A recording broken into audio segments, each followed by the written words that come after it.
যে ভাই একটা কথা বললাম শুনবেন, আরে কইবেন না হুজুর, আপনার কথা আপনি কইবেন না, আমি কি করি এটা আপনার কি দরকার? হ্যাঁ রে বেয়াদব, তোমার তো পরিবর্তন হবে না জীবন, তোমার এই অহংকার তোমার শেষ করে দেবে, তোমার এই অভদ্রতা তোমার শেষ করে দেবে। এই জন্য এটা জরুরি বিষয়, আমাদের ছেলেগুলো মসজিদের বয়ান শোনে না, জুমার নামাজের দিন আসে যদিও এই পিছনে বৈশা শুধু খোঁচাখুচি ধাক্কাধাক্কি ঠেলাঠেলি, এই এই ফালতু দুষ্টামি করতে করতে এই জিন্দিগি শেষ। গাফলতে গাফলতে জীবন শেষ, হেলায় হেলায় জীবন শেষ। এই এক অসভ্য জিন্দিগি, জানেও না কি শুন, কেন আসছে, কোত্থেকে আসছে, কে তারে পাঠাইলো, কেন পাঠাইলো, কিচ্ছু মনে কিচ্ছু মনে। আরে ভাইয়া এটা ঠিক কোরআনুল কারীমের মধ্যে আছে, আল্লাহ তাআলা বলেন হাল আতা আলাল ইনসানি হিনুম মিনাদ দাহরি লাম ইয়াকুন শাইআম মাযকুরা। প্রতিটা মানুষকে আল্লাহ বলছে, বান্দা শুনো, তুমি মনে রেখো একটা দীর্ঘ সময়, যুগের পর যুগ তোমার এমন গেছে যখন তোমার কোনো নাম ঠিকানা আলোচনা, তোমার কোনো নিশানা কিছুই এই পৃথিবীতে কেউ জানতো না, ছিল না, উল্লেখ করার মতো বস্তু তুমি ছিল না, কিন্তু আমি আল্লাহ একাই তোমাকে দীর্ঘ সময় লাগায়া এই জমিনে আমার এই সৃষ্টিতে তোমারে সংরক্ষণ করেছি। তুমি প্রথম মাটির মধ্যে ছিলা, মাটির অস্তিত্বের মধ্যে আমি আল্লাহ তাআলা সেখানে তোমাকে সংরক্ষণ করেছি, কেউ জানতো না। তুমি খাদ্যের মধ্যে ছিলা, খাদ্যের উপাদানের মধ্যে তোমার অস্তিত্ব ছিল, কেউ জানতো না।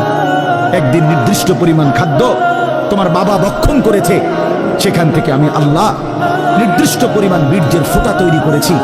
একদিন বাবা মায়ের মিলনে উভয়ের মিশ্র বীর্য একত্রিত করে মায়ের জরায়ুতে আমি আল্লাহ স্থাপন করেছি, সেখান থেকে আরো 10 মাস লাগায়া ধীরে ধীরে পর্যায়ক্রমে আমি আল্লাহ তোমাকে এই পৃথিবীর আলোর মুখ দেখাইছি। তো এই লম্বা সময় তুমি মাটি আকারে ছিলা, খাবারের কণিকা হিসাবে ছিলা, বাবার বীর্য হিসাবে ছিলা, মায়ের জরায়ুতে স্থানান্তর হইলা, সেখান থেকে ধীরে ধীরে 10 মাস পরে তোমার আমি এই পৃথিবীর আলো দেখাইলাম। তুমি একটা বারও জানতে চাইলা না যে এত লম্বা সময় লাগাইয়া মাওলা আপনি আমারে কেন বানাইলেন? একবারও কি ভাবা উচিত ছিল না? সামনে যা পাইলাম তাই করলাম, সামনে যা দেখলাম তাই করলাম। হায় যুবক, এটা কি কোনো জীবন হইতে পারে? জীবনের কোনো আগা নাই, মাথা নাই, লক্ষ্য নাই, উদ্দেশ্য নাই। কেন এতক্ষণ ধরে মোবাইল টিপতেছো? কেন সারা রাত উলঙ্গ ছবি দেখতেছো? কেন নর্তকী দেখতেছো, জেনা দেখছো, বেবিচার দেখতেছো? এক ওয়াক্ত নামাজ পড়ো না, কোনো দিন ফজরের নামাজ পড়ো না, জানো না রাত কখন হয়, দিন কখন হয়, আলো কখন হয়, ভোর কখন হয়, কিচ্ছুই বুঝলা না। শুধু নারী, ছবি, নর্তকী, জেনা, বেবিচার, মদ, জুয়া, মোবাইলের অস্থিরতা, অসভ্যতা, আর বন্ধুদের আড্ডা। কে তোমার মা, কে তোমার বাবা, কে তোমারে বানাইলেন, কে তোমার রসুল, কে তোমার কিতাব, কি তোমার ধর্ম, কিচ্ছুই জানলা না। আরে মুসলমানের বাচ্চা এত বড় অপদার্থ মানুষের বাচ্চা হইতে পারে না, এটা জন্তু জানোয়ার হইতে পারবে না, হাইওয়ান হইতে পারবে না। মানুষের বাচ্চা এত বেখবর হয় না। যাকে আল্লাহ আকল দিয়েছেন, যাকে আল্লাহ চোখ দিয়েছেন, যাকে আল্লাহ কান দিয়েছেন, যাকে আল্লাহ দিল দিয়েছেন, যাকে আল্লাহ তারা এত সুন্দর শরীর দিয়েছেন, তার একটা বার ভাবা উচিত ছিল আমি কে আমারে বানাইলো, কেন বানাইলো, আমি করছিটা কি, তিনি আমার কাছে এটাই চাইছিলেন। আল্লাহ বলছেন ইন্না খালাকনাল ইনসানা মিন নুতফাতিন আমশাজ, আমি আল্লাহই স্বামী স্ত্রীর মিশ্র বীর্য থেকে মানুষকে সৃষ্টি করেছি। কেন? নাবতালিহি নাবতালিহি নাবতালিহি। আল্লাহ বলছে বান্দা বিশ্বাস করো, তোমারে বানাইছি পরীক্ষা করার জন্য, পরীক্ষা করার জন্য, পরীক্ষা করো।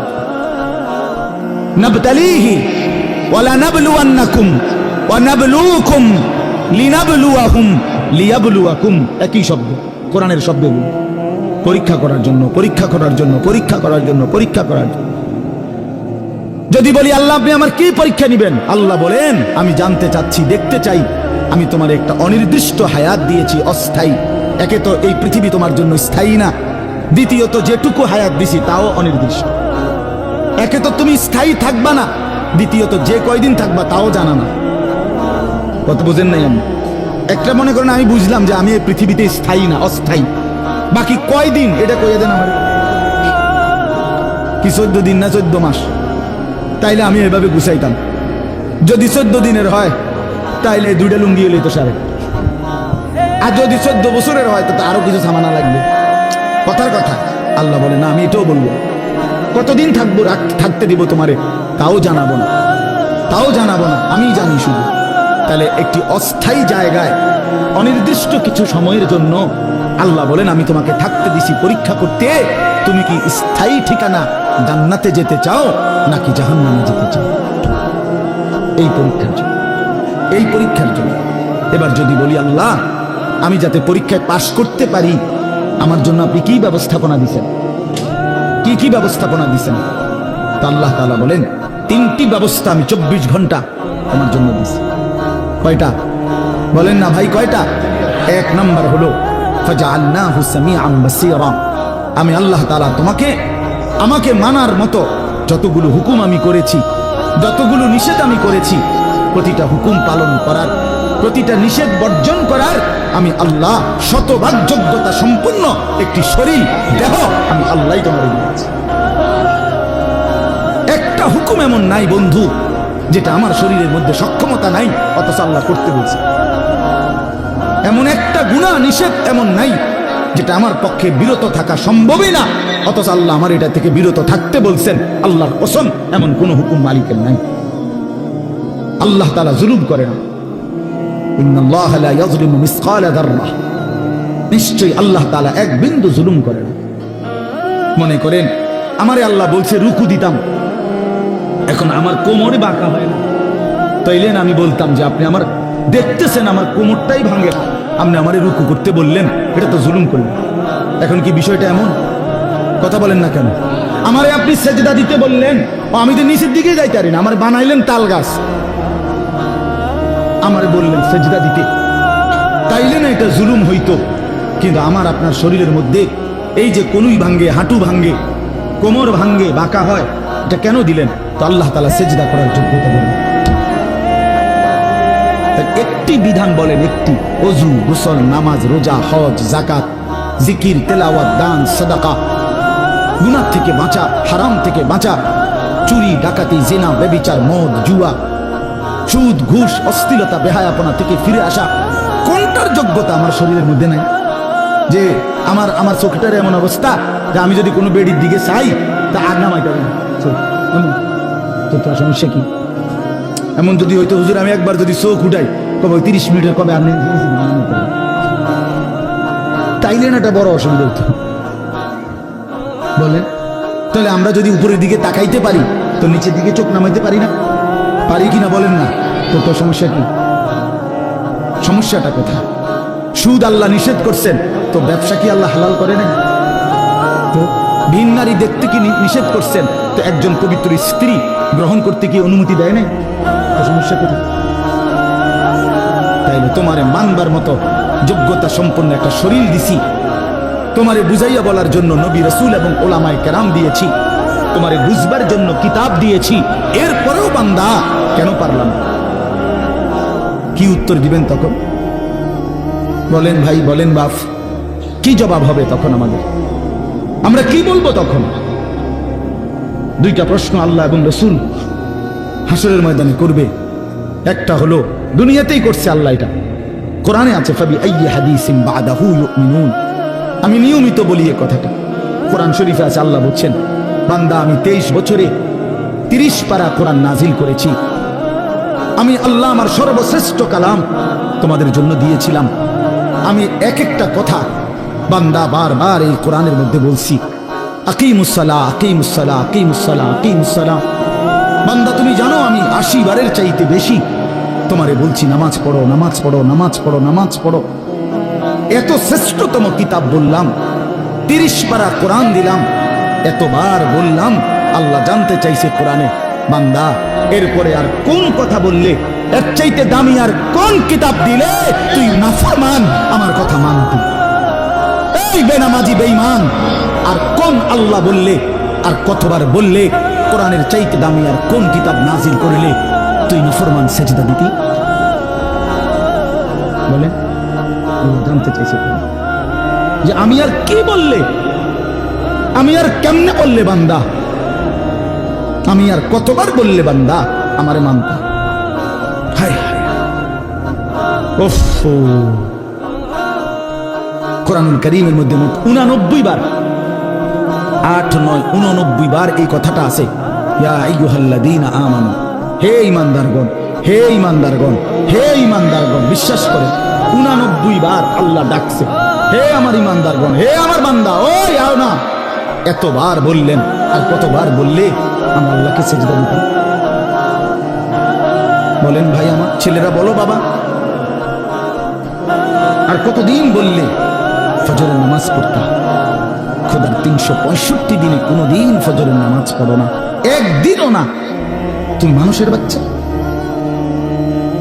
তুমি মুসলমানের বাচ্চা, কোন মার ঘরে জন্ম নিছ? নাফরমান, কোনদিন মালিকের কথা মনে পড়লো না? ভোরের আলো কোনদিন দেখলা না? সুবহে সাদিক কোনদিন দেখলা না? কোনদিন ভোরের আলো দেখলা না? আহ, এ কেমন হয় মানুষ? মুসলমান, ওই যে দেখেন, ওই অপদার্থ দেখেন, দেখছেন? হ্যাঁ, এটাই জিন্দেগি।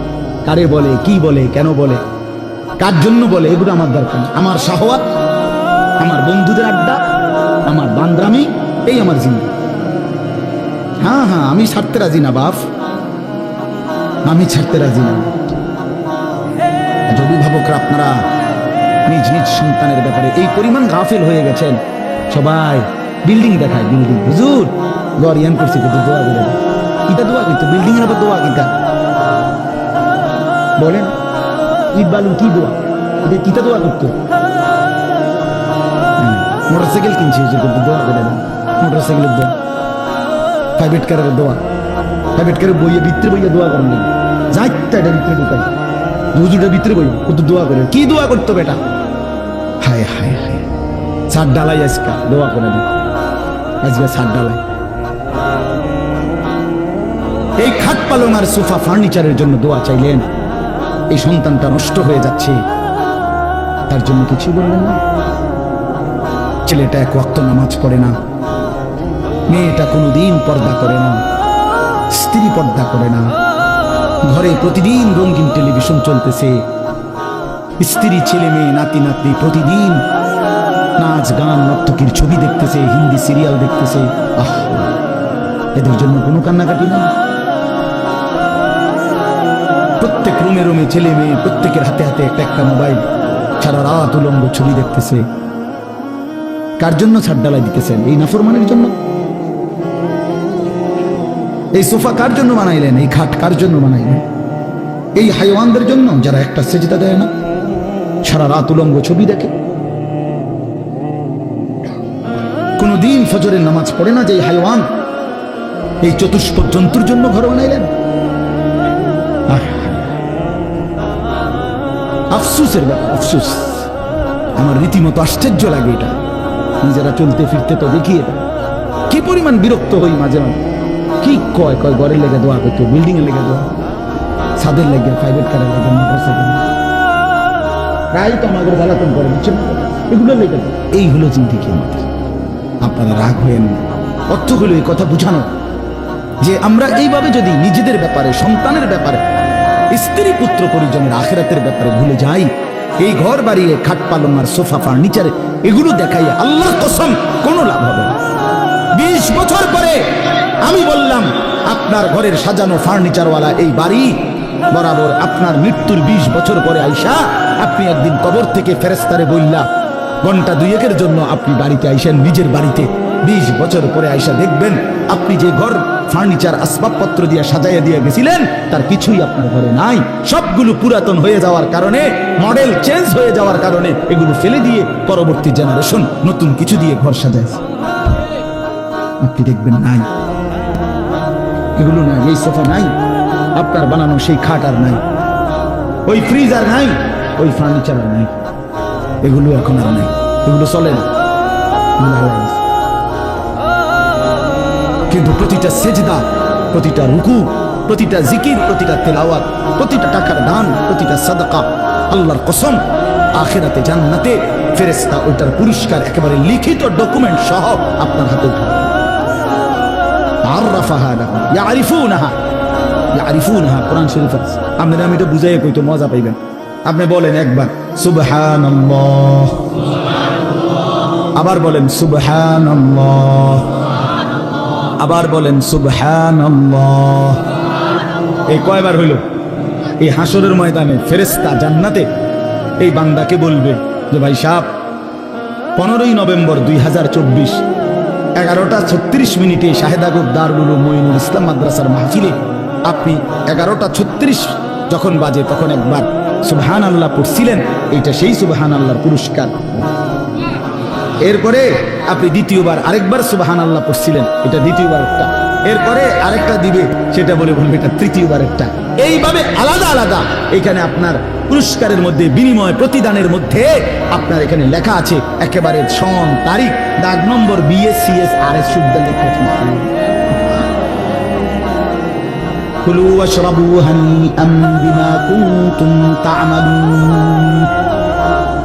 রব্বুল আলামিন বলেন, আমার জান্নাতি বান্দা সারা জিন্দেগীর সমস্ত নেক আমলের বিনিময়ে আমার জান্নাতে আরামসে খাও এবং পান করো। কুলু ওয়াশরাবু হানিআম বিমা আসলাফতুম ফিল আইয়ামিল খালিয়া। আল্লাহ জান্নাতি বান্দাকে বলবে, বান্দা দুনিয়ার জিন্দেগিতে যে নেক আমলগুলো করেছো তার প্রতিটা হিসাব করে করে আজকে জান্নাতটা তুমি উপভোগ করে নাও। 100 হিসাব বুঝাই দিবি। জাযাআম বিমা কানু ইয়ামালুন।